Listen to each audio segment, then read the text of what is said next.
Good news, Hyderabad ORR కి అతి చేరువలో విల్లాస్ APR ప్రాజెక్ట్స్. సార్ నమస్తే సార్, రామచంద్రమూర్తి గారు. నమస్తే విష్ణు గారు.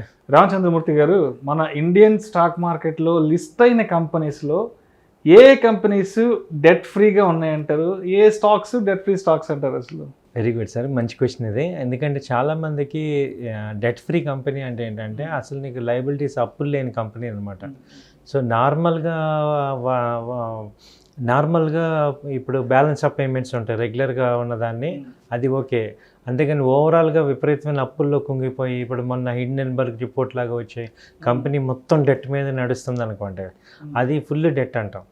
మామూలుగా డెట్ ఫ్రీ కంపెనీస్ అంటే ఇప్పుడు long term debits, long term creditors లేకుండా నార్మల్ వర్కింగ్ క్యాపిటల్కి తగ్గట్టుగా ఉన్న డెబిట్స్ క్రెడిట్స్ ఉన్నదాన్ని నార్మల్గా ఇది డెట్ ఫ్రీ కంపెనీస్ అంటాం. అలాంటివి మనకి లార్జ్ క్యాప్ కంపెనీస్ తీసుకుంటే ఫస్ట్ వచ్చేది LIC సార్. ఈ LICకి ఇన్కమింగే కానీ అవుట్ గోయింగ్ లేదు.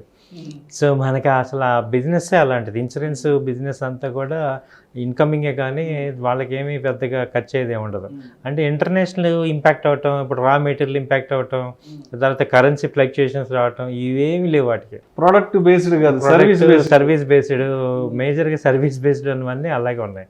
అలాగే గ్లాస్గో స్మిత్ లైన్ GSK అంటాం కదా, అది కూడా డెట్ ఫ్రీ కంపెనీ. అవి తర్వాత వచ్చి PNG, Procter and Gamble.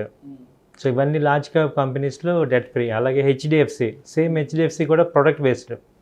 So తర్వాత క్రిసిల్, ఇదేంటంటే రేటింగ్ కంపెనీ. మీరు అబ్జర్వ్ చేస్తే ఏమవుతుందంటే ఇప్పుడు దివీస్ ఉంది, దివీస్ డెట్ ఫ్రీ. ఒక ప్రొడక్ట్ తయారు చేసే కంపెనీ డెట్ ఫ్రీ అవటం అనేది గ్రేట్ అనమాట. అలాగే రిలయన్స్, ఇది డెట్ ఫ్రీ చేసుకున్నారు.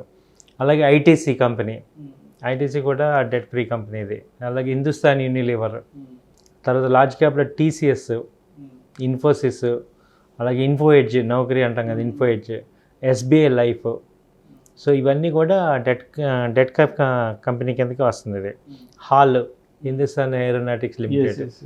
సో వీటి మీరు అబ్జర్వ్ చేస్తే ఏంటంటే ఎక్కువగా సర్వీస్ సెక్టర్లో ఉన్నవి డెట్ ఫ్రీ అవుతున్నాయి. అలాగే ఇండస్ట్రీలో పీక్ లీడర్స్ ఉన్నాయి చూడండి, మోనోపోలీ, వాళ్ళు డెట్ ఫ్రీ అవ్వగలుగుతున్నారు. వీటిని లార్జ్ క్యాప్లో చూసుకుంటే. అలాగే మిడ్ క్యాప్లో తీసుకుంటే ఏంటంటే క్యాస్ట్రాల్. సో క్యాస్ట్రాల్ ఒకటి, CDSL మనకి సెంట్రల్ డిపాజిట్ సర్వీస్ లిమిటెడ్, అది service industry. Mutual funds company ఒకటి ఉంది. తర్వాత జిల్లెట్ కంపెనీ కూడా డెట్ ఫ్రీ కిందకి వస్తుంది. తర్వాత మాస్టర్ కార్డు, తర్వాత BSC, సో UTI ఈ mutual fund, Glenmark company, Finolex, తర్వాత అవంతి ఫీడ్స్. సో ఇవి మిడ్ క్యాప్లో వస్తున్నాయి. బ్రైట్ కమ్ అనేది కేబుల్ కంపెనీ, ఇవి మిడ్ క్యాప్లోకి వస్తున్నాయి సార్, డెట్ ఫ్రీలో వచ్చి. అలాగే లార్జ్ క్యాప్లో, స్మాల్ క్యాప్ తీసుకుంటే ఇది డెల్టా కరాప్, ఆ తర్వాత హోండా కూడా డెట్ ఫ్రీ అయింది. రోసరీ, ఇన్ఫీబీమ్ అవెన్యూస్, తర్వాత బోరోసిల్, సో హాత్వే నెట్వర్కింగ్ ఉంది కదా, ఇవన్నీ డెట్ ఫ్రీలో ఉన్నాయి. సో నజారా టెక్నాలజీస్, తర్వాత నాయ్సిల్ లిమిటెడ్, బోరోసిల్. సో ఇవి స్మాల్ క్యాప్లో ఇవన్నీ కూడా డెట్ ఫ్రీ తీసుకుంటున్నాయి.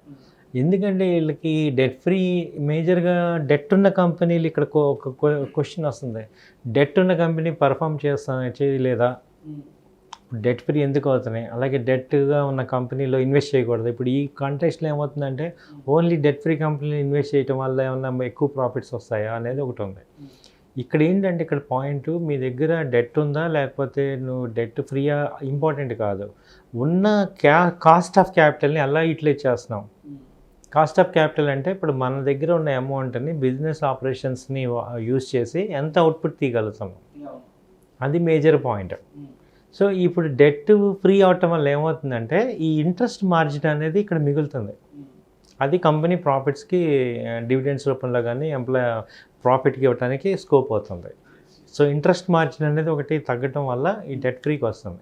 అట్ ద సేమ్ టైమ్ ఈ ఒక్క కంపెనీ కనుక ఇంట్రెస్ట్ మార్జిన్ కట్టే కెపాసిటీ తీసుకొని ఎక్స్పాన్షన్ కనుక వెళ్ళి ఇంకా గ్రోత్ చేయగలిగితే, సో డెట్ ఉన్నా కానీ company ప్రాఫిట్స్లోకి ఇవ్వగలుగుతుంది.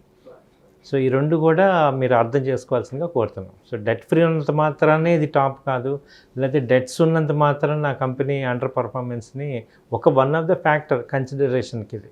Thank you sir, thank you so much sir. Thank you sir. ప్రేక్షకుల విజ్ఞప్తి, ఈ వీడియోలో ప్రస్తావించబడిన అంశాలు కేవలం ప్రేక్షకులకు అవగాహన కొరకు, ఇన్ఫర్మేషన్ కొరకు, ఎడ్యుకేషన్ పర్పస్ కొరకు మాత్రమే వీటి గురించి ప్రస్తావించడం అనేది ఇవి మా రికమెండేషన్ అయితే కాదు. ప్రేక్షకులు మరొక్కసారి గమనించగలరు.